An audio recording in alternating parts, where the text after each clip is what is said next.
오늘 우리가 봉독한 마가복음 9장 14절에서 32절 말씀은 두 단락으로 나눕니다. 첫 번째 단락은 이제 예수님께서 벙어리 귀신 들린 아이를 고쳐주신 것과, 두 번째 단락은 예수님이 두 번에 걸쳐서 자신의 어떤 그 죽으심과 부활에 대해서 말씀했던 그런 사건으로 되어 있습니다. 첫 번째 단락을 봅니다. 14절에서 27절입니다. 저는 원문 직역한 걸 봉독할 테니까 여러분 다시 한번 본문을 보시고 14에서 27절까지만. 14절, 그리고 그들이 제자들에게 가서 보았다. 많은 무리들이 그들 주위에 있었다. 서기관들이 변론하였다. 15절, 그런데 즉시 모든 무리들이 주를 배웠고 놀랐다. 달려가서 인사하였다. 16절, 예수께서 그들에게 물으셨다. 그들에 대하여 무엇으로 변론하느냐. 17절, 무리 중에 한 사람이 그에게 답변하였다. 선생님이여, 나의 아들을 당신에게 데리고 왔습니다. 그가 벙어리 영이 들렸습니다. 그 벙어리 영이 어디에서든지 그 아이를 잡으면 그를 던져버립니다. 그러면 그 아이가 거품을 물고 이를 갈면서 파리하여 갑니다. 그러자 내가 주의 제자들에게 말했습니다. 벙어리 영을 쫓아내어 달라고. 그러나 그들이 능히 행하지 못했습니다. 19절, 예수께서 그들에게 답변하시며 말씀하셨다. 불신앙의 세대여, 어느 때까지 너희를 향하여 서 있으리요? 어느 때까지 너희에게 인내하리요? 그 아이를 나에게 데리고 오라. 20절, 그러자 그 아이를 예수께 데리고 왔다. 예수께서 그 아이를 보셨다. 즉시 그 영이 그 아이를 진동시켰다. 땅 위에 엎어지게 했다. 그리고 거품 물고 굽어지게 했다. 21절, 예수께서 그 아이의 아버지에게 요청하였다. 얼마나 많은 시간 이 아이에게 이러한 일들이 지속됐느냐. 그가 말했다. 어릴 적부터입니다. 22절, 그 벙어리 영이 종종 아이를 불로 집어 넣었습니다. 그리고 물로 던져버렸습니다. 그래서 그 아이를 죽이려 했습니다. 그러나 만약 하실 수 있다면 우리를 도우소서. 우리를 위해서 우리에게 긍휼을 베풀으소서. 예수께서 그에게 말씀하셨다. 만약 너가 이것을 믿는다면 믿는 자에게는 모든 일이 가능하다. 즉시 그 아이의 아비가 소리를 쳤다. 내가 믿나이다. 나의 믿음 없음을 도우소서. 예수께서 무리들이 달려와서 모여드는 것을 보시고 그 악한 영에게 꾸짖으시며 말씀하셨다. 벙어리 되고 기먹게 하는 영들아, 내가 너에게 명하노니 그 아이로부터 나와라. 다시는 그 아이에게 들어가지 말라. 그러자 그 아이가 크게 소리치며 심히 요동치다가 그 악한 영이 나갔다. 그리고 죽은 자처럼 되었다. 많은 자들이 말하였다. 그 아이가 죽었구나. 27절, 예수께서 그 아이의 손을 잡으시고 그 아이를 일으키셨다. 그러자 그 아이가 일어났다. 마가복음 9장 14절의 이 본문은 그 앞에 여러분이 지난주에 설교를 들은 앞본문과 연결해서 보셔야 됩니다. 이 본문이 발생한 사건은 변화산상에서 베드로와 요한과 야고보와 함께 예수께서 내려오셨을 때 일어난 사건입니다. 예수께서는 3명의 제자들만 데리고 올라가셨기 때문에 나머지 제자들은 산 아래에 있었어요. 그때 변화산 아래에서 기다리던 제자들이 서기관들과 더불어 변론이 일어났습니다. 그때 이제 예수님께서 그 변론하는 과정에 들어오셨죠. 그때 변론했던 내용은 뭐냐면 바로 이 벙어리 귀신 들린 아이를 고쳐달라고 했을 때 못 고쳐줬어요. 그러니까 서기관들이 봐라, 너 왜 못 고쳐주냐 이렇게 하면서 계속 이제 제자들을 공격을 했죠.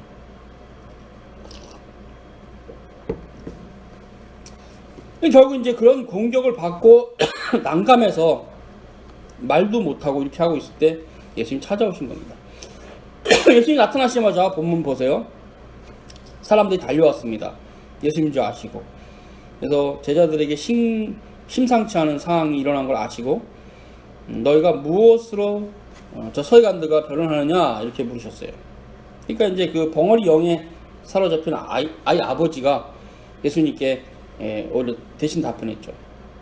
이 벙어리 영에 사로잡혀서 이렇게 막 늘 넘어지고 막 파리게 됩니다. 이제 그런 얘기를 쭉 한 겁니다. 그래서 치유해 주십시오.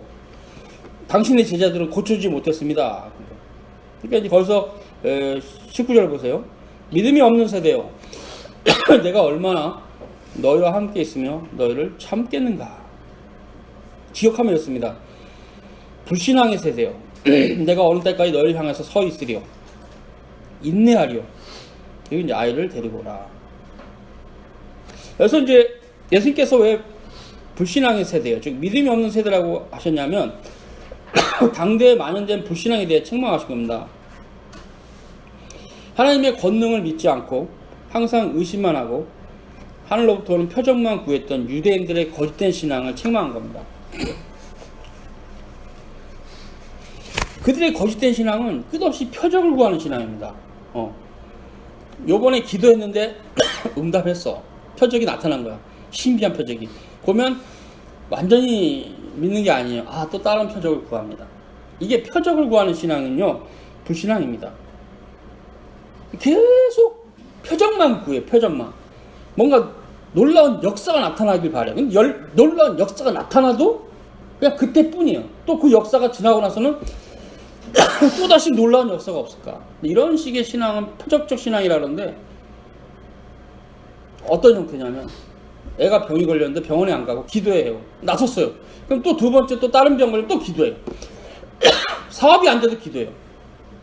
보통 기도만 하면 뭐 다 된다. 이거 불신앙입니다. 이거 거짓 신앙이에요. 그 당시에도 그랬어요. 예수님 당시. 그래서 그렇게 표적적 신앙, 유대인의 신앙이 그런 신앙이었는데, 하늘로부터 오는 표적만 구했던 신앙은 결국 천사 숭배사상으로 발전해서 그게 불신앙이었다고 예수님 말합니다. 불신앙의 세대요. 어느 때까지 너희를 향해서 서 있으리요? 예수님이 책망한 겁니다. 어느 때까지 내가 너에게 인내하겠는가? 이렇게 책망한 겁니다. 왜? 제자들은 표적이 안 나타났거든요. 그러니까 서기관들이 막 지적한 겁니다. 봐라, 너희들 애가 고쳐지는 표적이 없잖냐? 이런 유대인들을 향해서 예수님이 이 말씀을 하신 것입니다. 불신앙의 세대요. 어느 때까지 너희를 향하여 내가 서 있겠는가? 내가 너에게 어느 때까지 인내할 줄로 생각하는가? 유대인들을 책망하신 겁니다. 그리고 그들의 이런 상태는 결국 오순절에 성령이 임하고 새 언약의 교회가 세워지면서 하나님의 심판으로 들어갔어요. 어떻게 됐어요? 주후 70년에 로마의 장군 티투스가 와서 유대 땅 전체, 특히 예루살렘 성전까지 완전히 돌 위에 돌 하나도 남지 않게 다 쓸어버렸어요. 이게 유대인의 멸망입니다. 그리고 지금 근래 한 50년 전에 다시 나라를 세웠어요. 2000년 동안 나라가 없었어요. 유럽에서 맨날 굉장히 머리는 좋아서 돈도 잘 버는데, 유럽인들이 쓴 소설책 보면 굉장히 깍쟁이고 인색하고, 베니스 상인 같은 데 보면 막 굉장히 샤일로, 유대인, 굉장히 더럽게 나오잖아요. 그렇게 해서 천시와 멸시와 천대를 받고 살았어요. 그게 너무 한스러우니까 원래 2000년 동안 세워졌던 피에로, 팔레스타인을 쫓아내고 자기들이 거기 나라 세운 거 아닙니까? 주님께서는 그들의 멸망을 하셨어요. 너희들의 불신앙으로 너희들은 내 아버지께 버림을 당할 것이다. 표적적 신앙은 거짓 신앙입니다. 하나님 말씀 안 따라가고 뭔가 이렇게 신기한 표적을 쫓아가는 신앙은 근본적으로 불신앙입니다. 진리를 제대로 알지도 못하고 그냥 그렇게 뭔가 내 기도를 통해서 사업도 잘 되고 우리 애들도 좋은 대학 가고, 그리고 내가 병났을 때 기도만 하면 낫고, 그게 신앙인 줄로 아는 거죠. 그게 불신앙입니다. 그거 하나님 말씀은 참 사모하지도 않고 이해도 못하고, 그게 뭔 신앙입니까? 하나님 말씀을 깊이 묵상하면서 알아가고 그 말씀과 동행하는 게 참 신앙이죠.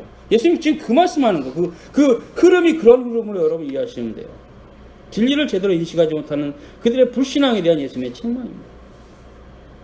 무엇보다 유대인들의 가장 큰 불신앙은 뭐였습니까? 예수 그리스도가 누군지 모르는 거. 이거 심각한 불신앙입니다. 구약에서 그렇게 면면히 증거하신 예수님을 전혀 알아보지 못했다는 것은 유대인의 신앙이 얼마나 심각한 상태인 걸 알 수가 있어요. 그러나 그 당시에도 남은 자들은 예수님을 알아봤어요. 시몬이라고 이렇게 예수님을 할례를 받으러 온 그 예수님을 안고, 내가 정말 기다렸던, 아브라함이 기다렸던 아이를 내가 보았도다. 이스라엘의 구원이 임했도다.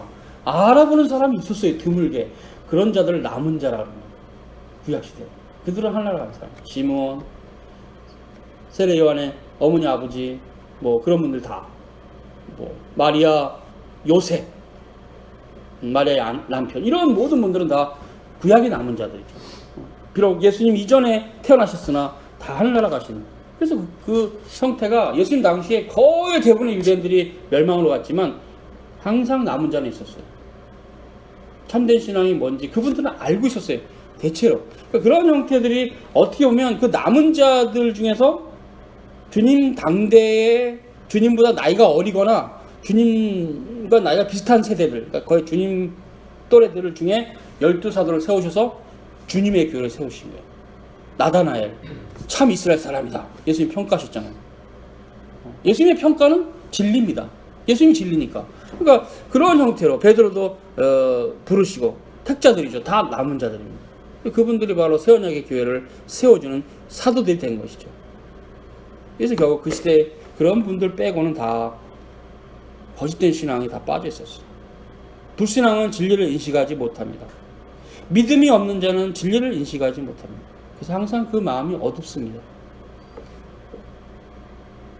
제가 쓰는 표현으로 항상 인식이 딸려요. 제가 무슨 죄를 져도 무슨 죄를 졌는지 깨닫지를 못해요. 하나님의 말씀이 없어서 그렇습니다. 하나님의 말씀이 우리가 깊어져 가면 악을 행할 수도 있고 죄를 질 수 있지만 아차 이건 아니지, 이걸 분명히 알아. 율법이 있으니까. 근데 율법이 없으면 죄가 죄인 줄 모르고 계속 뻔뻔하게 죄를 계속 져요. 하나님의 율법이 얼마나 소중한지 모릅니다. 세상의 허탄한 가르침에 침잠하고 헤매지만 정작 하나님의 말씀을 깨달아 알지 못합니다. 그리고 거짓 신앙에 빠져서 그것이 옳은 것으로 알고 살아갑니다. 실로 예수께서 개탄하신 세대가 지금도 변함이 없습니다. 예수께서 그들 가운데 있었음에도 유대인들은 불신앙에 빠져서 천사 숭배만을 일삼고 예수님조차도 천사보다 아래에 있다고 생각했을지 몰라요. 그랬을 거예요. 그러니까 바울이 히브리서를 쓰면서 천사보다 우월하신 그리스도, 그거를 증거한 겁니다. 너희가 임의로 대우하셨던 그 예수님은 원래 천사를 자신의 수족으로 부렸던 하나님이시다. 그걸 가르친 거예요. 그만큼 유대인들이 어두웠어요. 구약이 분명히 증거하고 있는데도, 구약이 분명히 증거하고 있습니다. 본인들이 어두운 것뿐이에요. 지금도 마찬가지예요. 성경이 분명히 하나님 나라에 대해서 가르치고 있는데 많은 신자들이 하나님 말씀을 덮어놓고 사니까 이거를 자기 필요한 거 살짝 몇 부분 빼서 유대인처럼 지식으로 해석해서 자기식으로 해석해서 써먹지, 이 하나님 말씀을 통짜로 깊이 묵상하는 교인들이 거의 없는 시대니까 비슷한 거예요. 유대 신앙식. 하나님 말씀을 사모하는 사람들이 거의 없어요. 이것이 크나큰 어둠입니다. 사도 요한은 요한복음 1장 1절과 5절에서 이렇게 말했습니다. 태초에 말씀이 계시니라. 이 말씀이 하나님과 함께 있으니 이 말씀이 하나님이시라. 태초에 하나님과 함께 계셨고 만물이 그로 말미암아 지은 바 됐으니 지은 것이 하나도 그가 없이는 된 것이 없느니라. 그 안에 생명이 있었으니 이 생명은 사람들의 빛이다. 빛이 어둠에 비치되 어둠이 깨닫지 못하다. 요한이 이 본문을 기록할 나이가 꽤 오래됐을 텐데, 그때 그 전에 자기가 젊었을 때 예수님과 함께 다닐 때 그 유대인들의 상을 안 거예요. 자기 백성의 경우에 그 백성들이 영접치 아니하였다. 그러나 영접하는 자, 그 이름을 믿는 자들에게는 하나님의 자녀가 되는 권세를 주셨으니, 그런 본문들을 쫙 요한이 써나갈 때 그런 회상이 된 겁니다. 아, 유대인들이 우리 주님을 버렸구나. 아, 그것은 하나님이 그들을 버린 거구나. 그걸 깨달은 거지. 그래서 이 본문을 쓴 겁니다. 물론 하나님의 계시지만 그 자체도 기록할 때 자신의 지성을 가지고 쓴 거죠. 기억을 회상하면서 하나님 역사하셔서 하나님 말씀이지만 무어한 9절에 보세요. 요한복음 1장 9절. 참빛 그 세상에 와서 각 사람이 비치는 빛이 있었나니 그가 세상에 계셨으며 세상이 그로 말미암아 지은 바 되었을 때 세상이 그를 알지 못하였고 자기 땅에 오매 자기 백성이 영접지 아니하였다. 이렇게 요한은 그 당시 세대를 정지했습니다. 진리의 빛이신 예수님을 인식하지 못한 그들의 어둠에 대해서 책망하면서 정지하면서 예수 그리스도가 진리라는 것을 증거했어요. 지금의 현대 기독교 신앙도 마찬가지입니다. 현대 기독교의 거짓 교사들은 이 세상에서 사회적으로 성공하고 많은 재물을 모으며 세상적으로 영광의 넓은 길을 가는 것이 하나님을 영화롭게 하는 것이라고 호도하고 있어요. 지금 거짓 교리로부터 비롯된 거짓 신앙입니다. 지금 그러한 만몬의 신앙이 질비한 세대에 우리는 살고 있습니다. 오히려 참된 신자들은 그렇게 만몬 신앙이 가득한 기독교 내에서 고난을 지금 당하고 살고 있어요. 저건 아닌데, 저건 아니잖아. 그러면서 고통당하고 살고 있어요. 지금 참된 신자들은 모두 다. 대부분 종교인들로 가득한 현대 기독교 신자들은 주님을 신실하게 따르기보다는 나그네 신앙을 전혀 배척하고 그리고 자신들 마음대로 살아가. 주님을 따라서 자기를 부인하고 자기 십자가를 지고 주를 따라가는 나그네 신학이 아니라 말 그대로 자기 마음대로 신학입니다. 자기 마음대로 신앙이죠. 알려지지도 않는 현대 기독교 가르침들, 거짓 신학들이 얼마나 많습니다. 해방신학, 민중신학, 여성신학, 사신신학, 엄청 많죠. 다양한 이름을 붙여갖고 신학이라고, 치유신학, 별 신학이 많아요. 현대 기독교 신학의 크나큰 어둠입니다. 현대 기독교 신학의 가장 큰 어둠은 하나님 나라가 없습니다. 오히려 세상 나라가 가득합니다. 뭘 가르치던 세상 나라랑 연결되어 있어요. 출세하고 성공하느냐, 그렇게 하면 하나님이 역사하신 거고 그렇게 안 하면 하나님이 역사 안 한 거야. 지금 거의 도구마가 돼가고 있습니다. 하나님께서는 이 세상에서 출세하고 성공하는 자를 들어 쓰시지 않습니다. 자기를 부인하고 자기 십자가 지고 구주를 거룩하게 따라가려고 하는 자를 하나님은 찾으십니다. 모든 성도들은 하나님의 사람이 되어야 됩니다. 하나님의 사람은 이 세상에서 성공하고 출세하는 사람이 아니라 주님을 경건하게 따르는 사람, 주님을 경건하게 따르는 사람이 하나님의 사람입니다. 이 땅에서 출세하고 성공하는 사람이 하나님의 사람이 아니고, 그러니까 하나님의 사람이 아닌 자들은 우리 하나님은 쓰시지를 않습니다. 왜 안 쓸까요? 쓸모가 없으니까. 나는 내 백성만 쓴다. 너 같은 떨거지 안 쓴다 이거야. 너 돈 많어? 돈 갖고 죽어라. 멸망으로 가라. 돈이 탈 때 너의 신앙도 다 탈 것이다. 뭐가 지금 중요한지를 아셔. 하나님이 중요해. 우리 주님이 중요해. 너무나 소중한 그 주님을 알아가야 되죠. 이것에 대해서 우리는 지체할 수 없어요. 그래서 마가복음 9장 20절에 그 아이의 아비가 이제 아이를 데리고 예수께 왔습니다. 그래서 추악하고 더러운 영이 들린 것을 예수님이 보셨어요. 막 경련을 일으키고 막 개거품 물고 쓰러집니다. 마가복음 9장 20절이죠. 예수께서 그 아비에게 물으십니다. 언제부터 이렇게 되느냐? 아비가 말합니다. 어릴 때부터입니다. 그 아이의 심각한 상태는 오래되었다는 겁니다. 매우 어릴 때부터 추악한 영이 그 아이를 사로잡았습니다. 귀신이 저를 죽이려고 불가물에 자주 던졌습니다. 마가복음 9장 22절. 여러 번 그 아이가 그 더러운 영의 악한 역사로 죽을 고비를 넘겼어요. 이제 그 아비는 절박한 심정으로 예수께 그 아이를 치유해 주시기를 간청합니다. 실은 이것이 치유가 되면요, 이것도 표적입니다. 주님은 치유해 주시죠. 그 아비가 말합니다. 무엇을 하실 수 있거든 우리를 불쌍히 여기서 도와주옵소서. 참 이 본문을 읽을 때마다 세월호서 아이를 잃어버린 부모의 마음과 연결될 겁니다. 그죠? 얼마나 절박했겠어요. 자신이 낳아서 키운 아이, 그것도 20살이 된 아이인데 거의 다 돼가. 여긴 지금 그 정도까지는 아니신데 하여튼 이런 절박한 심정과 연결될 수 있는 그 심정이 있다는 거죠. 기억하면 이렇습니다. 만약 하실 수 있다면 우리를 도우소서. 우리를 위해서 우리에게 긍휼을 베풀어 주소서. 이에 대해서 예수께서 말씀하신다. 할 수 있거든이 무슨 말이냐. 믿는 자에게는 능치 못할 일이 없는다. 이건 좀 직역이 안 되고 의역이 됐어요. 직역하면 만약 너가 이것을 믿는다면 믿는 자에게는 모든 일이 가능하다. 이게 직역입니다. 이 본문은 우리에게 신앙의 중요성을 생각나게 합니다. 그 아이의 아비는 하실 수 있거든 이라고 해서 조건을 걸었어요. 자신의 심정이 그렇다는 거죠. 예수께서 말씀하십니다. 할 수 있거든이 무슨 말이냐. 믿는 자에게는 능치 못할 일이 없다. 만약 너가 믿는다면 믿는 자에게 모든 일이 가능하다. 하나님의 초자연적인 역사는 믿음으로만 성취됩니다. 모든 질병을 치유하신 하나님의 권능을 믿는 그 신앙이 중요하죠.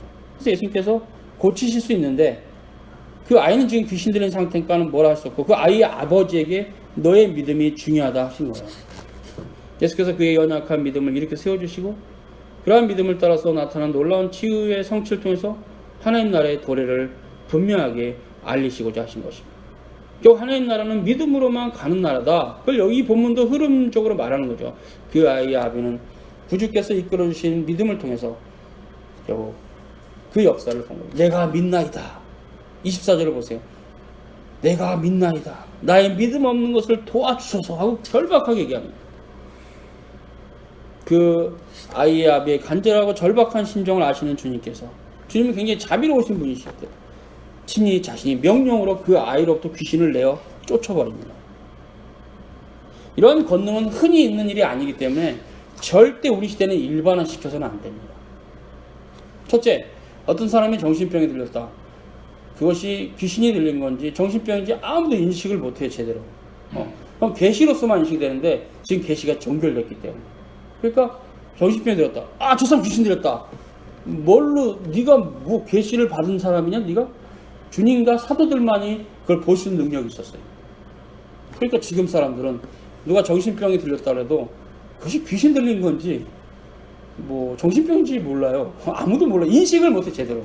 우리가 인식할 수 있기에는 우리가 어두워. 우리는 계시의 말씀만 따라가야지. 내가 현상을 보고 함부로 판단하면 곤란해. 그래서 우리는 함부로 판단 못하면 바로 정신병원에 보내서 약 먹고 치료해야 돼요. 그러나 이제 성경과 관련해서 너무 명백한 게 있어요. 근데 그것도 어떤 특정한 사람을 특정해서는 안 되고 그런 비슷한 사람들은 무당들. 작게서 막 뛰고 그 다음에 또 뭐 서양의 마술사들 이렇게 뭡니까 그렇지 이렇게 숟가락을 쫙 이렇게 구부리고 그렇게 그걸 이제 블랙 매직이라는데 흑마술 쓰는 사람들은 진짜 귀신에 들렸을 수도 있겠구나라고 추측만 합니다. 단정은 못합니다. 우리가 계시를 받은 자가 아니라 계시가 종결됐고 우리는 종결된 계시를 해석하는 자이기 때문에 여러분도 저도 함부로 그런 현상을 가지고 판단할 수는 없습니다. 그러나 그 형태가 귀신 들린 형태가 농후한 것은 주로 이제 무당들이나 흑마술을 쓰는 애들 그런 애들은 야 조금 마귀역사인가 할 수 있죠. 근데 어쨌든 그런 케이스도 우리가 함부로는 말하면 안 됩니다. 이 주 1세기의 이 역사는 주님만이 볼 수 있는 창조주신 그가 피조물 마귀도 피조물이잖아요. 주님의 그 상태를 정확히 볼 수 있는 그분만의 지식입니다. 우리가 함부로 주님을 흉내내면 안 됩니다. 사도들에게는 전권을 주셨기 때문에 그분들의 생애 동안에만 그분들에게만 그 권능이 있었어요. 그분들 사라지면서 이 권능은 함께 없어진 겁니다. 왜요? 계시가 종결됐기 때문에. 계시가 종결됐어요. 이거 중요합니다. 지금도 자꾸 계시가 있다는 사람도 있는데 그거는 거짓 계시입니다. 참된 계시는 사도 요한에 의해서 종결됐어요. 다시는 없어요. 우리는 뭐 해야 돼요? 기록된 계시를 열심히 살펴서 하나님 나라가 어떤 나라고 하나님 뜻이 무엇인가 알고 그 말씀에 순종하고 살아가는 거예요. 그게 먼저 돼야지 그 다음에 표적이나 기적이나 이런 것들이 뭐 해석이 되지. 그런 건 전혀 없으면서 맨날 기적이나 쫓아다니고 동굴에나 들어가서 기도나 하려고 하고 그런 건 별로 좋은 신앙이 아닙니다. 눈 감고 맨날 손이나 들고 그런 건 별로 좋은 신앙이 아닙니다. 정신을 바짝 차리고 하나님 말씀을 이렇게 이렇게 알아가는 거죠. 그냥 그게 맞습니다. 솔직히 하나님 말씀 어떻게 우리의 인간적인 능력으로 해석할 수 있겠어요? 저는 성경 해석하기란 말 되게 싫어합니다. 성경을 해석하는 게 아니라 믿음으로 받는 거다. 그래서 뭐 학자라고 알 수 있는 게 아니라 오직 믿음이 있는 자만 안다. 그래서 제가 그냥 일반적으로 쓰는 말입니다. 고등학교 이상만 나오면 누구든지 해석할 수 있다. 고등학교 안 나오면요. 고등학교 안 나와도 해석할 수 있다. 믿음만 있으면 해석하는 겁니다. 하나님 말씀. 그게 사회적인 어떤 뭐 학식이 높고 그런 사람이 성경 해석하는 게 아니에요. 믿는 자가 해석하는 거예요. 하나님 말씀을 사모하는 자들에게 하나님 말씀이 내려오죠. 이런 것이 상당히 중요한 관점입니다. 이런 걸 버리고 뭐 해석하기냐 폰나드니 아이크로트니 구약을 어떻게 해석했니 다 쓸데없는 것들이 다 쓸데없는 열심히 하세요. 다 틀린 해석인데 교리가 잘못돼가지고 엉망이. 그래서 이제 그런 부분들이 그 시대 문화나 어떤 역사에 대해서 정확한 그래도 더 가까운 우리보다 좀 더 가까운 지식을 드러내도 하나님 말씀은 아닙니다. 유대인의 역사가 어떻다는 것이 하나님 말씀은 성경이 우리에게 말하는 그게 중요하죠. 이 사건은 예수님의 신적 권능입니다. 그리스도께서 신성적 권능으로 귀신을 내어 쫓으신 겁니다. 그리고 사도들에게만 줬기 때문에 어느 누구도 이런 하나님의 권능을 시험하면 안 됩니다. 즉 그런 코스프레를 하지 말라는 거예요. 흉내내지 말라는 거예요. 오직 구주께서 하나님 나라의 도리를 알리시고자 계시적인 표적으로 주신 겁니다. 제가 어떤 분한테 전화를 받는데 목사님 귀신이 들린 사람이 있으면 A라는 사람은 나가라 그러면 나간다고 믿음으로 그러면 어떤 사람 B라는 사람은 나가라 그래도 안 나간대요. 안 나가는 귀신도 있대요. 어떤 게 답입니까? 질문이 우문이죠. 제가 했어요. 그런 걸 하는 것 자체가 틀린 겁니다. 아 그런가요? 하고 전화가 딱 끊었어요. 그것도 정리가 안 된 거죠. 그게 계시적 표적으로서 할 수 없는 건데, 지금 시대는 그 자체가 이미 정리가 안 됐는데, 그 대상에 대한 인식도 정확하지도 않은데, 뭐 귀신아 물러와라 뭐 그런 얘기들은 참 답답합니다. 무지하기 때문에 그런 건데, 하나님의 자비와 긍휼이 무궁하셔서 그냥 참고 계시는 겁니다. 그 무지에 대해서. 그건 참 부끄러운 얘기죠. 어떻게 기독교 신앙이 이렇게까지 한심하게 몰락이 됐는가. 하나님의 말씀 사라지고 그렇게 얄팍한 지식을 가지고 눈에 보이는 현상을 함부로 판단해서 이래니 저러니 막 싸우나. 꼭 중세시대 스콜라 신학자들이 시잘데기 없는 싸움하는 것 같이 그런 아쉬움이 있었어요. 천지를 창조하실 때 빛이 있으라 하신 그 말씀처럼 예수님은 그런 그 동일한 권세의 말씀으로 아이로부터 귀신을 쫓아내신 겁니다. 일반 신자가 따라할 수 있는 그런 역사가 아닙니다. 하나님은 세상을 만드신 분입니다.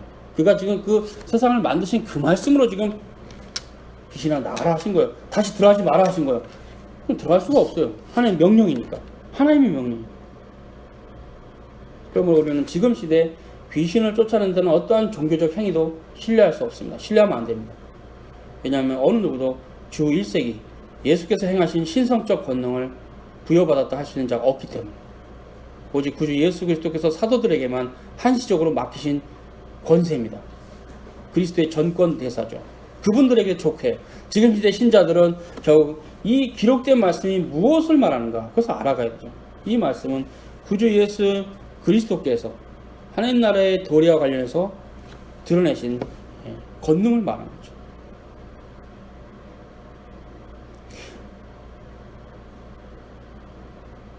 (28절에서) (29절) 여러분 보세요. 거기도 이제 지역한 본문 읽어드리고 해석 들어갑니다. 예수께서 집에 들어가시자 29절, 28절 제자들이 그에게 다가가서 여쭈었다. 우리는 어찌 그 더러운 영을 쫓아내지 못하나이까. 29절 그러자 그가 그들에게 말씀하셨다. 이러한 종류의 권능은 기도하는 것 외에는 어떠한 것으로 나갈 수 없다. 여러분 이 본문요 마태복음 17장 19절과 22절과 연결해서 보세요. 저는 봉독해 드리겠습니다.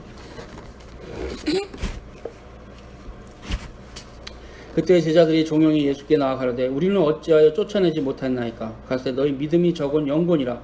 진실로 너희에게 이르노니 너희가 만일 믿음이 한 겨자만큼 있으면 이 산을 명하여 저리로 옮겨라 하여도 옮길 것이요 너희가 못할 것이 없으리라. 기도와 금식이 아니면 이런 유가 나가지 않는다. 이 본문을 통해서 우리가 배우는 바는요 실은 사도들이 이제 오순절에 성령을 받고 나서는 주님의 예언하신 말씀대로 행합니다. 그런데요 이 본문 지금 마태복음 17장 19절 21절이나 마가복음은 9장 28절 29절입니다. 이 본문은 은사적 믿음입니다. 그래서 구원 얻는 믿음이 아닙니다. 예수께서 사도들에게 오순절 성령이 강림하신 이후에 보여주신 믿음인데요. 사도의 권세를 가지고 초기에 교회를 세울 때 행할 수 있도록 주신 권세입니다. 다시 반복하지만 이것은 은사적 믿음이라고 그래요. 이거를 은사적 믿음. 권능이 나타나는 이런 형태입니다. 이것은 성령이 내주해서 구원을 얻고 이런 형태의 믿음하고 다릅니다. 공적으로 교회를 세워가는 직분자들에게 주님께서 베풀으시는 은사적인 믿음이에요. 그래서 고린도전서 12장 4절과 11절 연결해서 보셔야 됩니다. 봉독합니다. 저는 12장 4절에서 11절 고린도전서. 은사는 여러 가지나 성령은 같고 직임은 여러 가지나 주님은 같고 역사는 여러 가지나 모든 것을 모든 사람 가운데 역사하시는 하나님은 같다.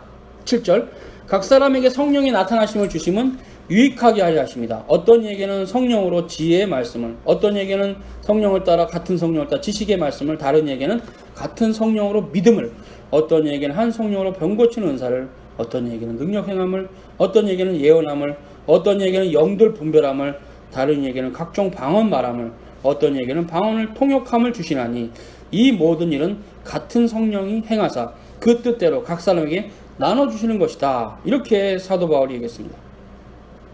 그때 거기 보면요 특별히 8절 이하를 보세요. 어떤 이에게는 성령으로 지혜의 말씀을, 어떤 이에게는 같은 성령을 따라 지식의 말씀을, 다른 이에게는 같은 성령으로 믿음을, 어떤 이에게는 한 성령으로 병 고치는 은사를, 어떤 이에게는 능력 행함을, 어떤 이에게는 방언을 예언함을, 어떤 이에게는 영들 분별함을, 다른 이에게는 각종 방언 말함을, 어떤 이에게는 방언을 통역함을. 이 모든 본문은 은사적 믿음입니다. 사역적 믿음이라고도 그래요. 이것은 성령께서 초기 시대 교회를 세워가는데 유익하도록 각 교회 안의 지체들에게 나누어 주신 겁니다. 누가 나누어 주었을까요? 사도들이 나누어 준 겁니다. 사도들에게는 이 권세가 다 있었어요. 그래서 사도들에 의해서 분권이 된 거예요. 분권. 은사를 나눠준다, 이런 표현이 바울의 서신에 있어요. 그래서 이 모든 은사는 또한 사도들에 의해서 제재를 받습니다. 이해가 되죠? 사도들이 나눠줬기 때문에 사도들에 의해서 제재를 받아요. 그렇기 때문에 사도들이 사라지면 이 모든 은사 중에서 일부만 남고 다 사라집니다. 특별히 기록 계시가 종결되었을 때 더 이상 필요 없는 은사는 다 사라져요. 기록 계시가 종결이 되었어도 계속 있어야 될 은사가 있었어요. 그것이 뭐냐면 말씀을 전하는 은사. 그건 없으면 교회가 세워지지 않으니까 이미 기록된 계시를 해석하고 가르치는 목사와 함께 교회를 다스리는 장로와 함께 교회를 섬기는 집사 직분이 항존직으로 나눈 겁니다. 그래서 목사와 장로와 집사는 항존직으로 후기 교회를 위해서 하나님께서 남겨두신 것이고, 나머지 모든 은사들은 폐해진 겁니다. 사도들이 사라지면서. 그래서 그 당시 사도들은 모든 직분자들 위에 어쩌면 집단 감독들, 집단 지도체제인데 감독들 같은 역할을 했어요. 근데 이것을 결국 누가 따라할 수가 없어요. 그러니까 지금 로마 카톨릭이 자신들이 감독을 세우는 것은 좋은 게 아닙니다.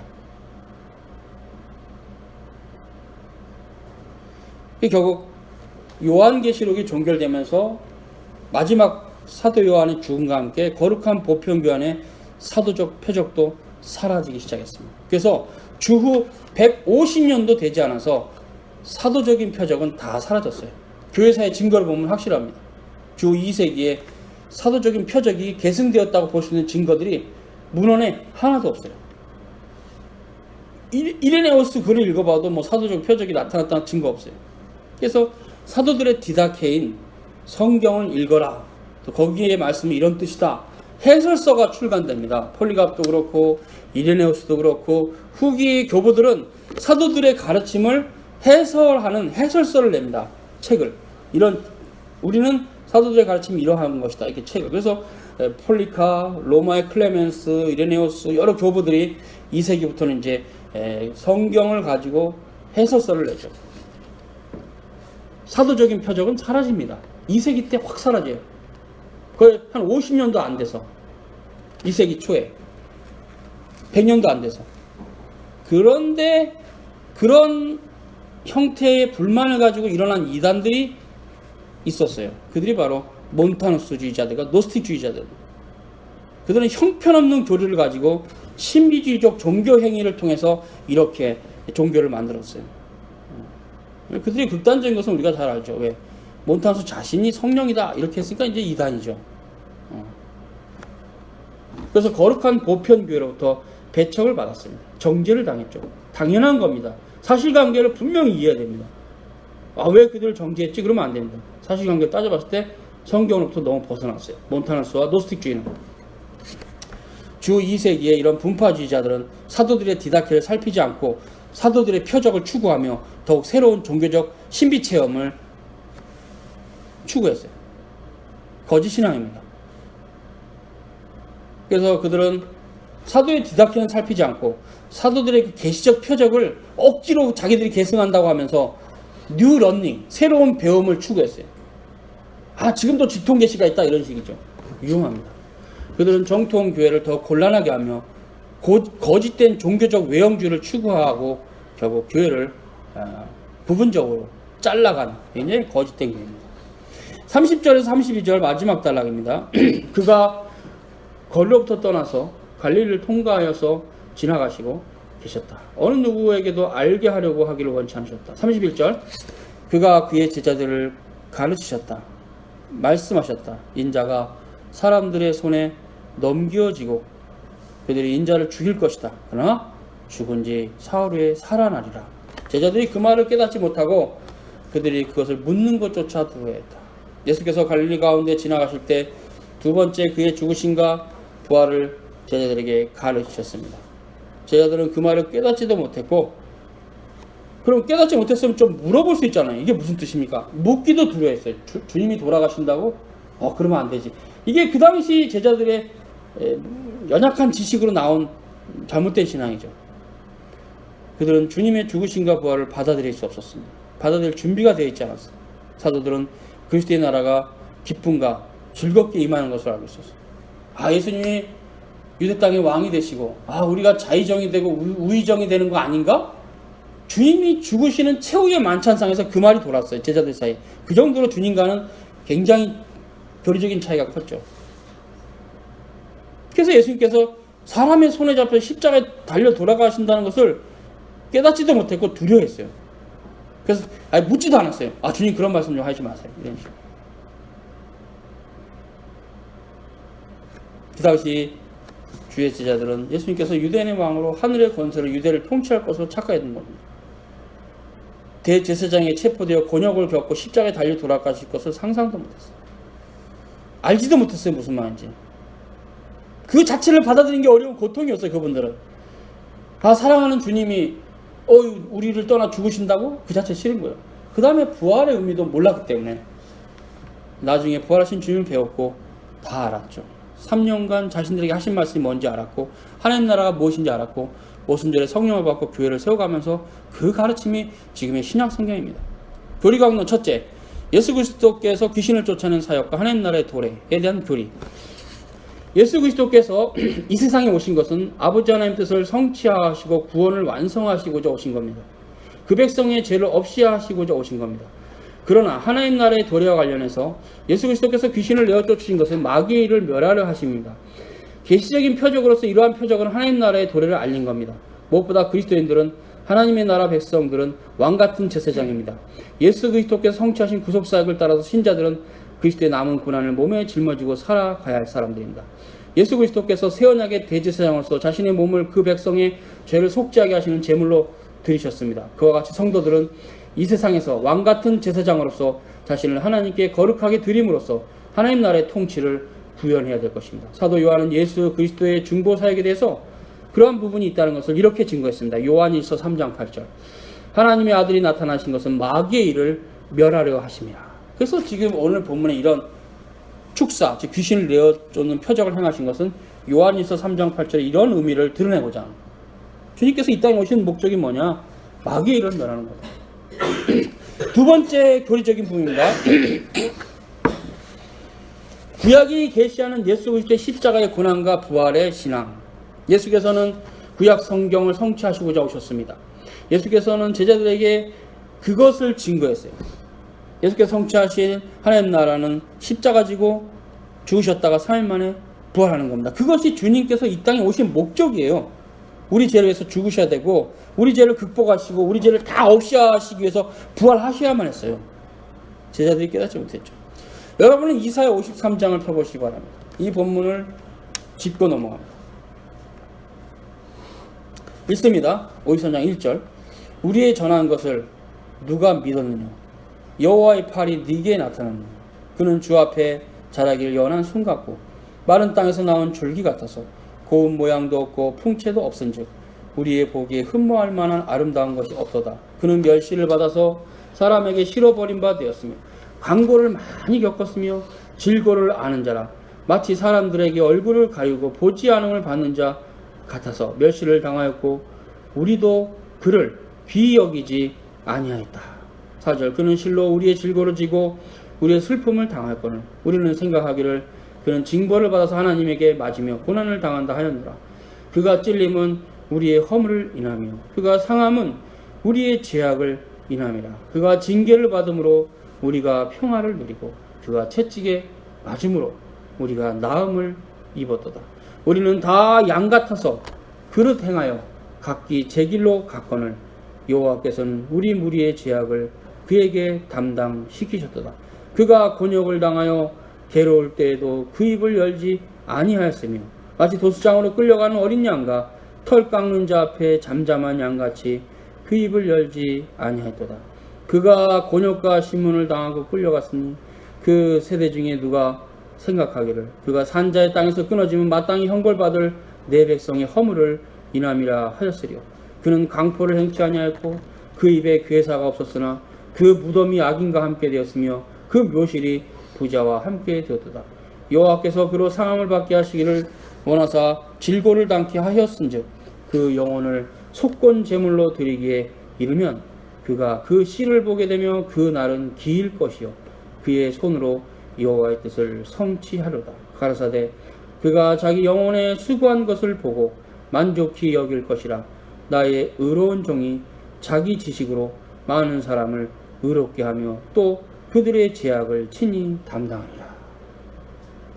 주님의 죽으심이 무엇으로 연결됩니까? 11절에 나의 의로운 종이 자기 지식으로 많은 사람을 의롭게 한다.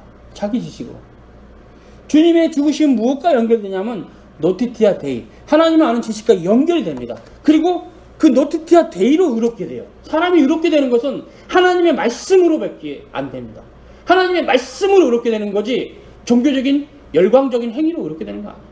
아무리 무슨 행위를 열심히 해도 그런 종교적인 행위로 의롭게 되지 않아요.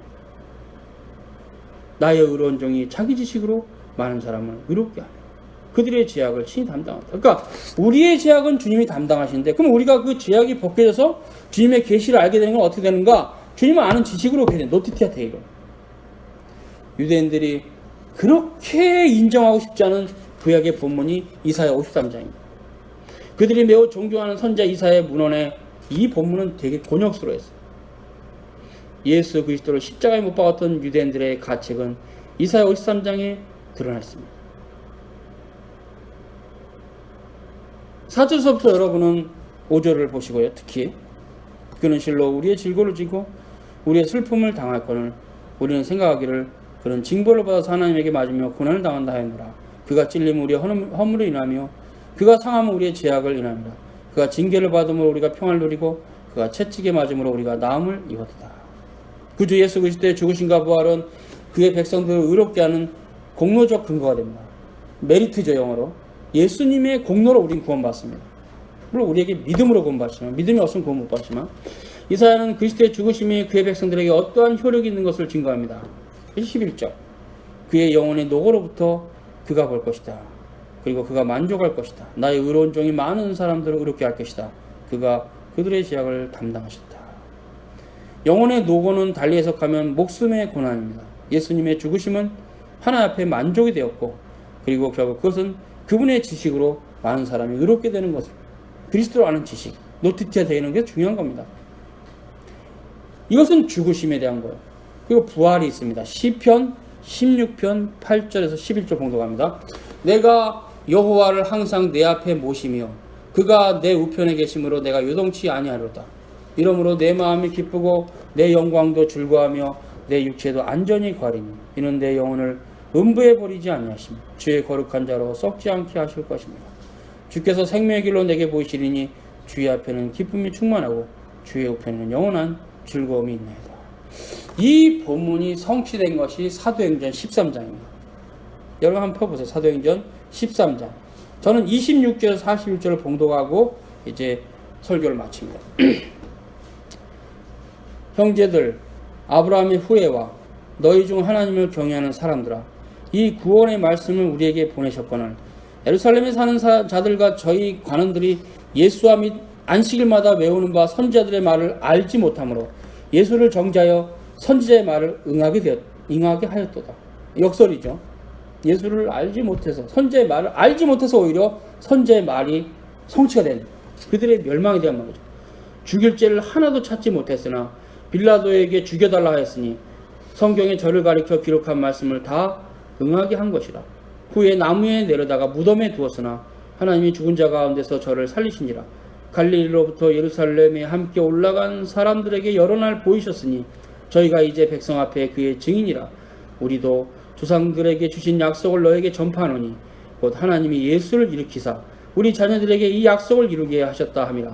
시편 둘째 편에 기록한 바와 같이 너는 내 아들이라 오늘 너를 낳았다 하셨고 34절 또 하나님께서 죽은 자 가운데서 저를 일으키사 다시 썩음을 당하지 않게 하실 것을 가르쳐 가르사대 내가 다윗의 거룩하고 미쁜 은사를 너에게 주리라 했으니 그러므로 또 다른 편에 일렀을 때 주의 거룩한 자로 썩음을 당하지 않게 하시라 하셨느니라.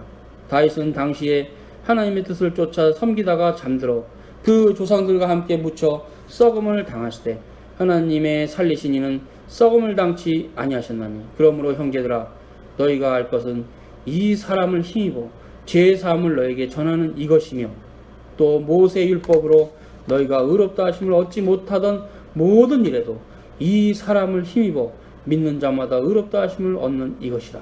그런즉 너희는 선지자들로 말씀하신 것이 너희에게 미칠까 삼가라. 일렀을 때 보라 멸시하는 사람들아 너희는 놀라고 망하라. 내가 너희 때를 당하여 한 일을 행할 것이니 사람이 너희에게 이를지라도 도무지 믿지 못할 일이라 하였느니라 하니라. 그 중에서 34절과 35절이 시편 16편과 연결됩니다. 주의 거룩한 자로 썩음을 당치 않게 하시리라. 이것을 지금 사도 바울은 부활에 대한 교리로 다윗이 증거한 갖다 쓰면서 예수님의 부활을 증거했어요. 그래서 53장이 주님의 십자가의 죽으심에 대한 교리가 담겨 있다면 시편 16편 10절은 주님의 부활에 대한 교리가 담겨있는 걸로 지금 바울이 증거했습니다. 이런 사도들의 증거가 구약을 정확하게 해석하면서 우리에게 주님이 이런 예언들을 통해서 오셨구나 분명히 확증할 수 있고 우리 주님이 구약에 예언하신 바로 구주시라는 걸 더 믿을 수 있는 겁니다. 사도 바울은 시편 2편 7절과 16편 10절을 가지고 와서 구주 예수 그리스도의 부활을 증거했습니다. 사도 바울은 시편 두 구절을 가지고 구주의 부활은 구약 예언의 성취임을 증거했습니다. 기도하겠습니다. 거룩하신 주님 감사합니다.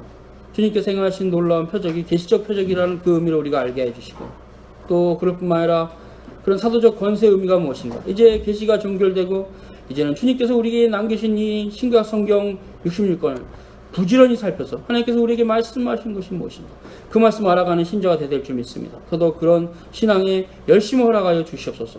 예수님의 이름으로 기도 올리옵나이다. 아멘.